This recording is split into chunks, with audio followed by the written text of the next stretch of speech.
Hello guys, welcome to the McEwen Brothers podcast.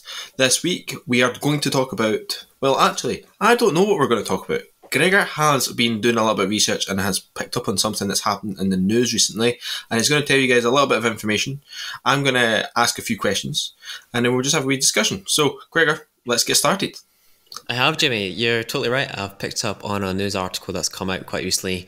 Business news, which I think affects everyone, and it's actually quite interesting. The reason it affects everyone is because it's focused on climate change.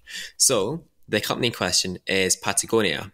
This company makes luxury outdoor clothes, pretty much range from jackets to t-shirts to trousers, pretty much everything that you need to have a active lifestyle, and typically focused around kind of like the climbers out there in the world. But yeah, they've got a huge fan following. A lot of people wear their clothes.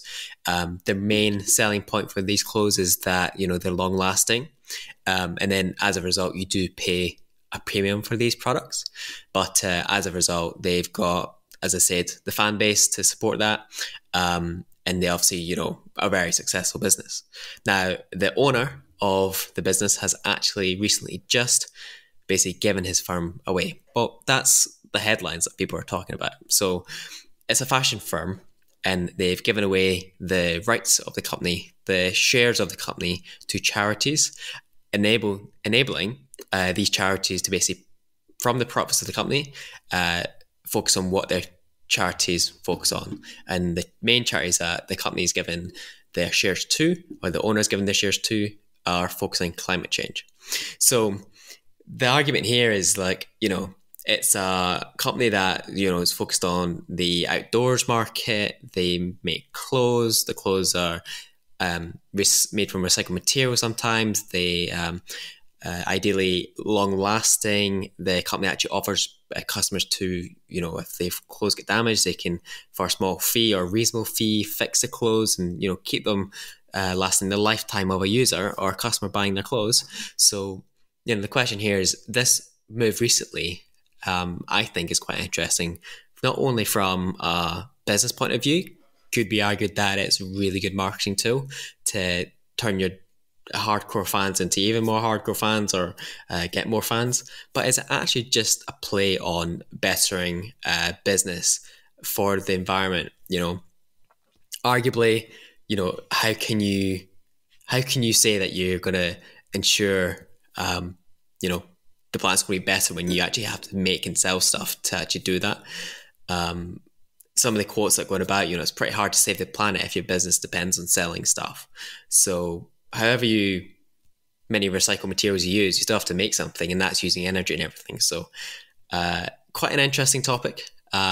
Maybe, Jamie, I'll get your opinion on this up front, what you think, and perhaps I can maybe dive a bit into what the CEO is like, and that kind of explains his move to doing that. Okay. So it's quite an interesting topic that you've or news that you've came across. First thought goes, okay, this is a massive company. This is, kind of worldwide known. Yeah, sort of I mean, it's worth billions. Like their turnover, their profit for last year that they've donated or will be donating is roughly about £87 million. They're an American company, so it's like they're saying like $100 million. Like that's a lot for clothes, Yeah. So my thing of that is like, so a massive company. Why would a company that big all of a sudden go companies do? There's a lot of companies that give to charity. There's a lot of companies that support charities and help out. But to go to the extremes of giving that volume of shares and stuff and away to charity groups is very surprising. And if there's an aspect of, I think you could be right that is it just a marketing ploy that they're trying to do to really just get the people?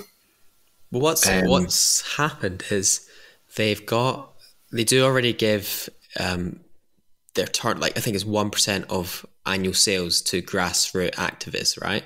So they've already been doing this, and their business model is focused on, I guess, environmentally friendly products as such, through using like recycled materials and renewable energy sources. But what they've done is they've kind of taken it to the next level, I think. So they have a trust. It's called the Patagonia Purpose Trust, which is led by the family, but that is only going to have 2% of control of its total stock, or it's only receiving 2% of the total stock, whereas this other US charity, which is basically dedicated to fighting environmental crises, is getting 98%. So I guess you think I was thinking like this is just like, taking it down like conscious capitalism route. Like he's literally just branding the company to appeal to more users by using environmentalism as a marketing tool. But then I think under the hood, it really is like he really is caring about, he has a definite care for the environment, or doesn't maybe want to share his wealth with himself. He wants to share it with like the planet. And on their website, it's like Earth is now our owner, or our shareholder is what they're branding it as on their website. So that's another interesting aspect. But yeah, 98% is a non kind of charity, a non relatable or direct relating to the family charitable body that owns most of the shares. So that's quite interesting. Yeah. You wonder, is it in terms of the bigger picture, is it a company like this trying to do it to show what other companies need to do and what actually needs to happen? Is it trying to strive for a change? I think possibly, yeah. Going for that, but Greg, what to do is, you obviously know a lot of information about the CEO. I don't know who the CEO is, so can you give us a bit of insight to who the CEO is, and why there's a bit of an interesting fact of, what's he done before, what's happened, and what he is? Yes. Well, basically, the Patagonia is founded by a outdoorsy climber dude. I'm gonna prefix this with I don't actually know a lot about the owner or the founder as such, but I'll dive into, like, obviously this gives you a bit of background to maybe his reason for doing this. So Okay. he founded he basically from what he says in interviews and news sources, he's like, I actually don't want to be a businessman, or I'd never wanted to be a businessman. I was always an outdoors person, kind of focus on the environment, enjoy being out in nature and this sort of lifestyle, right?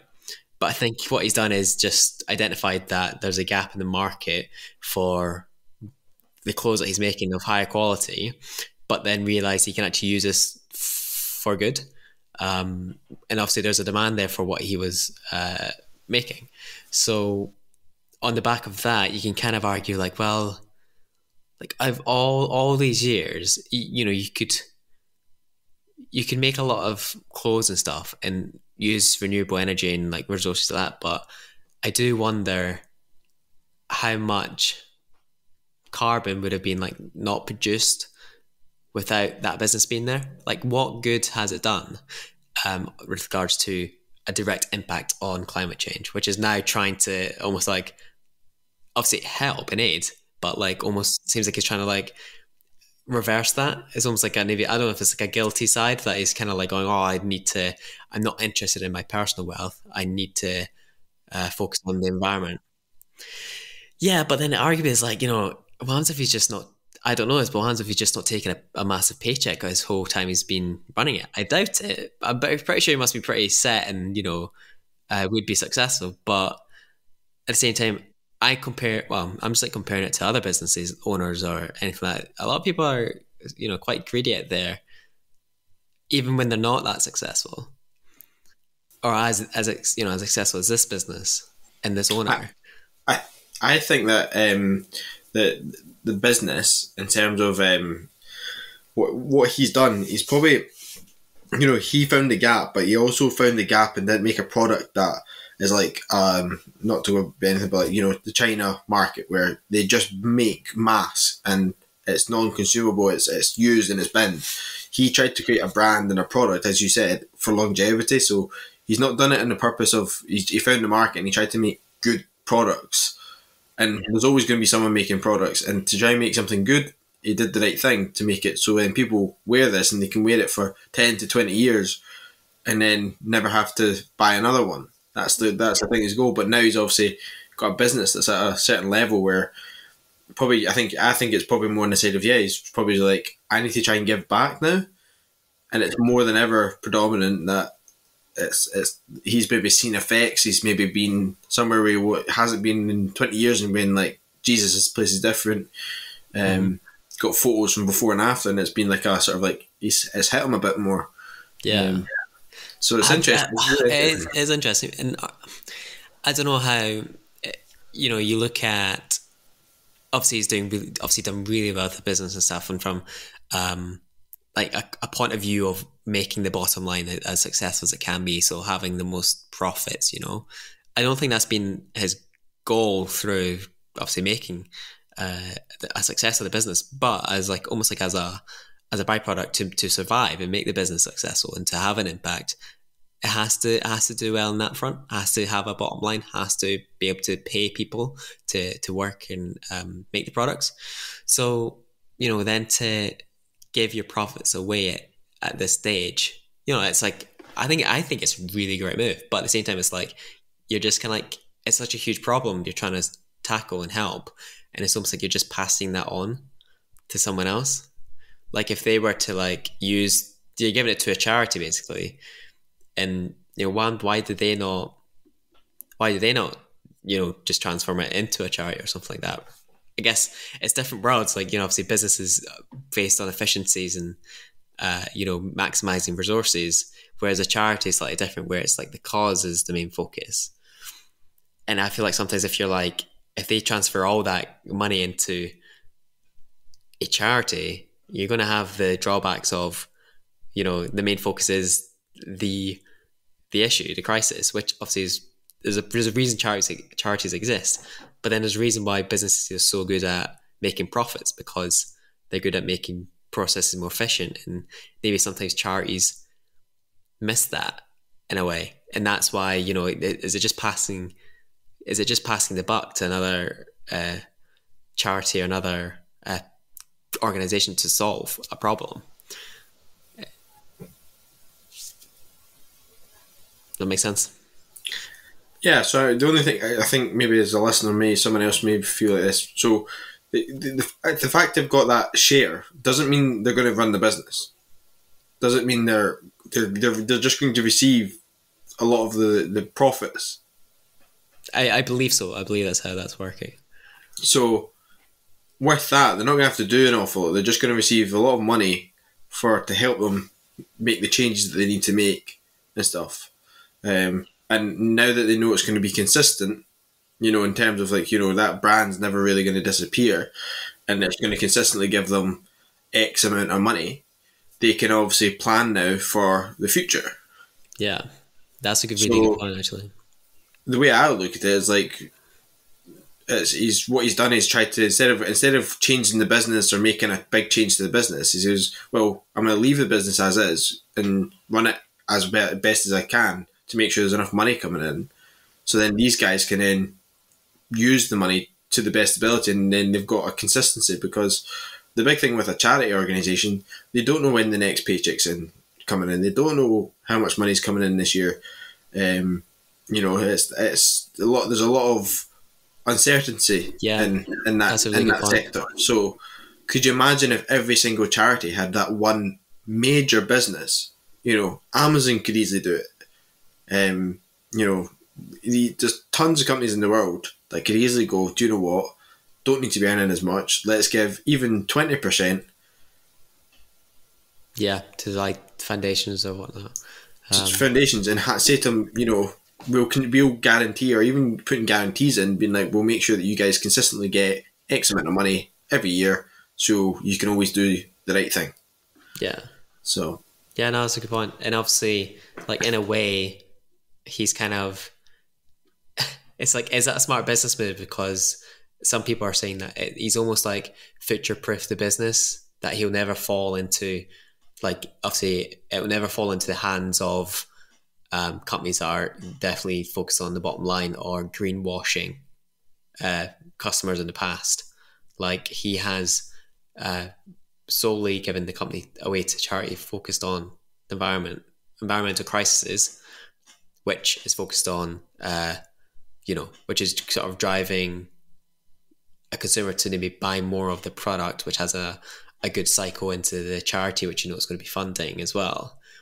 So it's kind of like, because it's ownership of that, it would never get sold. Well, unlikely, you would never think it would end up in the hands of like a business, which is just like, oh, this is a great marketing tool. Let's buy this business and let's just greenwash everyone thinking that we're doing a great job for the environment when they're not. But in this case, I think they are.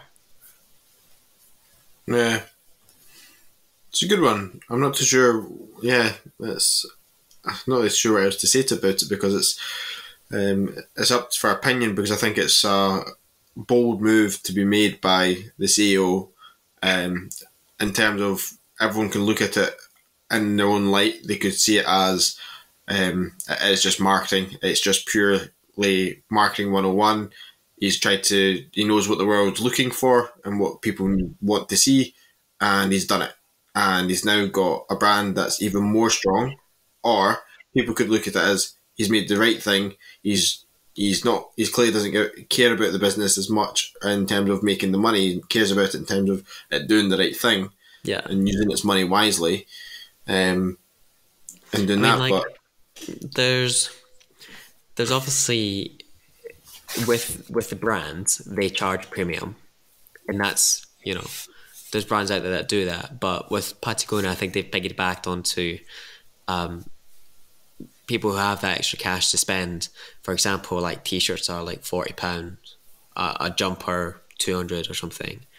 Whereas like, you jump across the road to another shop and you get a t-shirt for £5. And it's like, that world is different on the cheaper side, because it's maybe regarded as like something like the fast fashion, but in the day it's still a t-shirt. So like, I think there's an argument where they could have maybe tried to figure out a way to bring what they've done so well in the premium market down to a lower price point, which might drive sales of people to jump across to a product which is more environmentally friendly. But they haven't done that, which is, I don't know if it's probably a business choice, because maybe the profit isn't there in that market, and that would be the wrong route to take. Like, you talk about core competencies within the business, that's maybe not their core competence. They focus on quality, which costs money, and then obviously need to sell it at a price that they can make back there or make the profits. So it's an interesting problem to have, I think, from them. And then to make this choice is obviously probably been the most logical choice to do. Our next steps to secure the business. But one of the quotes in one of the articles that I was reading, Jimmy, goes, after all this big spiel of like obviously greenwashing and obviously doing well for, or changing that, and obviously securing the business for long term by focusing on the charities, it's basically like, throughout all this, and it's like, if this doesn't appeal to the wealthy outdoorsy types with a social conscience, nothing will. And I feel like that line is so true. Like, ultimately it needs to sell more clothes to fund the charity and stuff now, and make the world a better place. And if this doesn't do it to those people who are their target market, what will? So yes, I think that just finished it off quite nicely. It'd be funny if the charity decided to just sell it off. Like, we're putting up our equity for 1.4 billion. Yeah, imagine that would be pretty rogue. I mean, there's probably stuff there to stop that, but at the same time, it's like, why would they? So very true. Okay, well, I think this is a good point to come to conclusions, Gregor. What's your thoughts on it, and where do you see the business going? My first thoughts are, I think it's a smart move, not only for the business, but for driving towards a goal that everybody should be working towards and helping fund. So I think that's good. From the owner's perspective, I'm like, you can kind of understand it. When you break it down, you kind of go like, oh, if he's not, he's obviously done really well and the business is focused on quality clothes, and that was his whole passion. And he enjoys that outdoorsy lifestyle. To then do this seems like I don't know. You feel like you'd feel quite complete. I think as an owner doing something like this, you'd be like, I've actually done a really good job. And but then again, it's like there's a reason he's doing it, because maybe he feels like he hasn't done a good enough job to better, what climate change is, what's going on. So it's like this is like the next move to then do that. That's I think it's a good move all around, and not many people do it on this high level. I guess people in the public eye maybe do it, like Bill Gates and stuff, and his foundation and stuff like that. But yeah, this is a smart move. I think it's always good to see and good to chat about. Cool. What is your thoughts, Jimmy? Obviously, I'm bringing light to this. You got a question for me? I'm going to fire back to you. You didn't answer both my questions. What was your other question? Where do you see the business going? Oh, well, I think it's just gonna continue what it's doing. It'll need to change at some point, like bring out new products and move with the times. I think that's how it will stay successful. But I mean, I think it will still stay as a profitable business and do well. And yeah, that's all I've got to say. Right, switching back to you, since you've just learned about this news as soon as we started the podcast. So, are you surprised? What's your thoughts? And do you actually own any Patagonia products? So first thoughts, I was a bit like, what is Gregor bringing to the podcast this week? As in, not good. No, it was good. Okay, something cool. different. Then I thought, I think it's just basically, it's not a marketing ploy. He's made a change that he wants other businesses to follow. He's hoping that he'll have a lot of connections and know some other the big dogs in the industry. And I think he'd maybe like to see the other guys follow. And what was your last question? Do you own any of the products? No. Okay, but you're sitting there with a North Face jumper on. North Face is very different. Why do you not spend your money on a more suitable business, Jimmy? Because I can't afford to spend 85 quid on a jumper when I go down to River Island and get the clearance section every week. Every week? There's your problem. You're buying every week. You shouldn't be buying every week. Yeah. No, it's good. It's good. Cool. I'm done. I'm done as well. See you later, guys. See you later. Bye. Bye.